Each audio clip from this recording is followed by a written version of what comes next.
Hi, this is Daniel Pinchbeck. I'm here for New York Native with J.J. Roberts, the author of Sex 3.0. And thanks for joining us today on New York Native.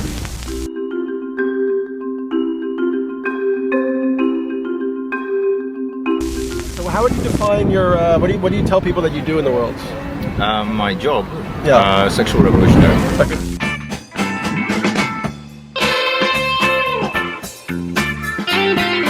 We were talking about the imperatives, the two imperatives for women and the one imperative for men. Yeah. In Sex 1.0, the hunter-gatherer era, which is like 97% of human existence, we actually only had one each. Yeah. So the men have one imperative, but the women have two imperatives. In Sex 1.0, women only had one, which is obviously the sexual imperative is simply the most efficient genetic survival reproduction strategy. So women can't have lots of babies can't have 10 babies by fucking 10 men. They can still only have one baby a year. Okay. So that imperative doesn't work for them. Their imperative is to get the best genetic material possible, the need for the alpha male, the strong dominant male, the protector, the one that's going to protect them from, perhaps other violent men, violent animals, rape, that kind of thing. So strength, dominance, the need for the alpha male is women's primary imperative in Sex 1.0. And they still have this in Sex 2.0. But once you invented the concept of property and you moved to 2.0, women added a second imperative, which is the need for the provider male. But in the move from 1.0 to 2.0, our imperative, our one and only imperative, remained the same.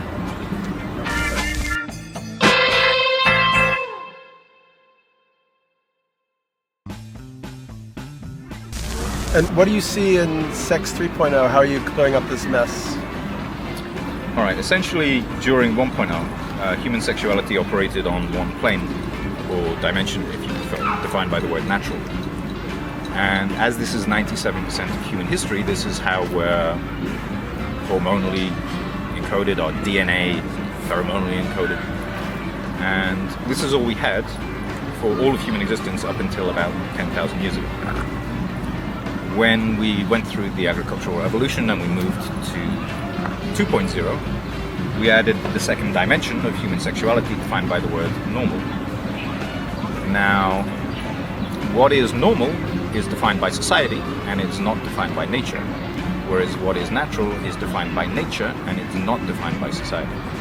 So in other words, this is a bunch of biological imperatives given to us by nature, and this is a bunch of social imperatives given to us by society. What about the fenced and the unfenced? Okay, well, I mean, I say that essentially there are only two kinds of sexual relationship, and called fenced and unfenced. Fenced being based on mutually agreed sexual exclusivity, like conventional boyfriend-girlfriend or husband-wife relationships. And unfenced just meaning, it doesn't mean you're having sex with lots of people, it just means there's no fence. In other words, there's no guaranteed notion of sexual exclusivity. So if you're in an unfenced relationship, you would always have the option.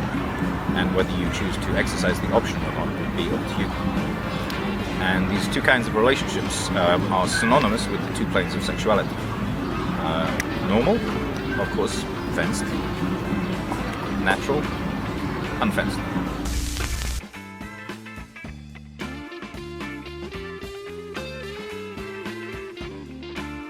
Now, what are the three characteristics, the main three characteristics of Sex 3.0? So Sex 2.0 you said was fear, deception, and control. Yes. So when you make the transition to Sex 3.0, what are kind of like the corollary principles?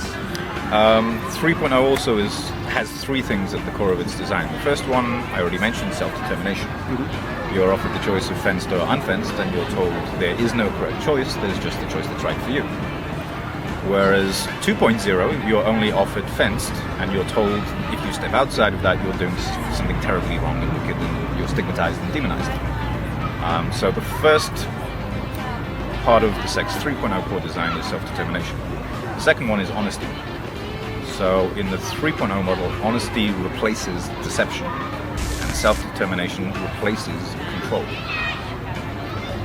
So essentially we get to stop lying to ourselves and to each other, and first of all we get to stop pretending that Sex 2.0 is such a great design.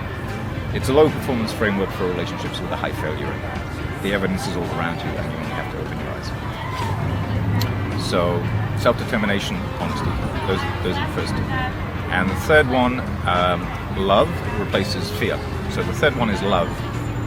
Now, I'm not saying that under 2.0 there weren't loving relationships. Of course they were. I mean, this is the most natural human emotion of all.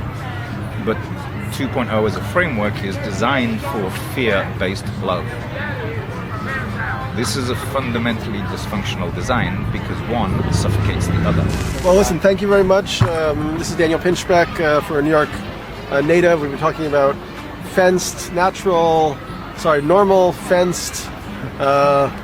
fenced, natural, unfenced relationships and the future of human sexuality with JJ Roberts, our visiting expert. Thanks very much for spending some time with us. Thanks, Daniel. Yeah.